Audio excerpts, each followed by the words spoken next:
16 million people had already been approved. The money was literally about to go out the door. And then Republican elected officials and special interests stepped in. They said, no, no. Literally snatching from the hands of millions of Americans thousands of dollars in student debt relief that was about to change their lives. You know, these Republican officials just couldn't bear the thought of providing relief for working class, middle class Americans. Republican state officials sued my administration, attempting to block relief, including millions of their own constituents. Republicans in Congress voted to overturn the plan. I think every one. I don't think I had any Republican votes for this plan. At the same time, think about this.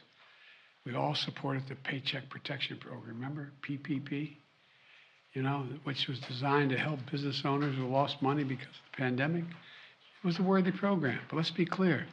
Some of the same elected Republicans, members of Congress who strongly opposed giving relief to students, got hundreds of thousands of dollars themselves in relief, members of Congress, because of the businesses they were able to keep open. Several members of Congress got over $1 million. All those loans were forgiven. You know how much that program cost?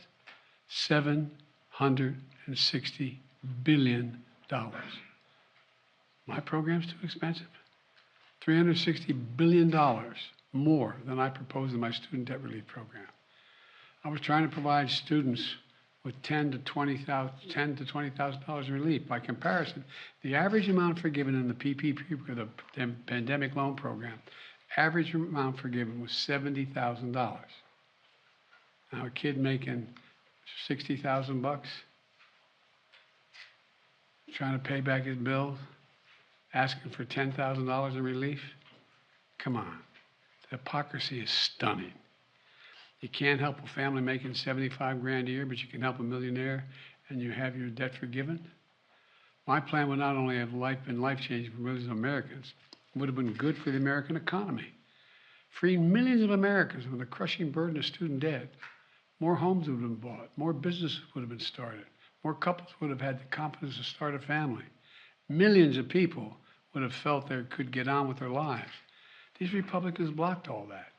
Now, in addition to the hypocrisy, some of these Republicans in Congress are shamelessly pushing to advance a bill in the coming weeks that gives hundreds of billions of dollars in tax breaks and handouts to the wealthiest Americans. They still haven't given up on making permanent a $2 trillion tax cut that they never paid for. Never paid for. $2 trillion. So let me be clear. For Republicans in Congress, it's not about reducing the deficit. It's not about fairness in forgiving loans. It's only about forgiving loans they have to pay. Today, the Supreme Court sided with them.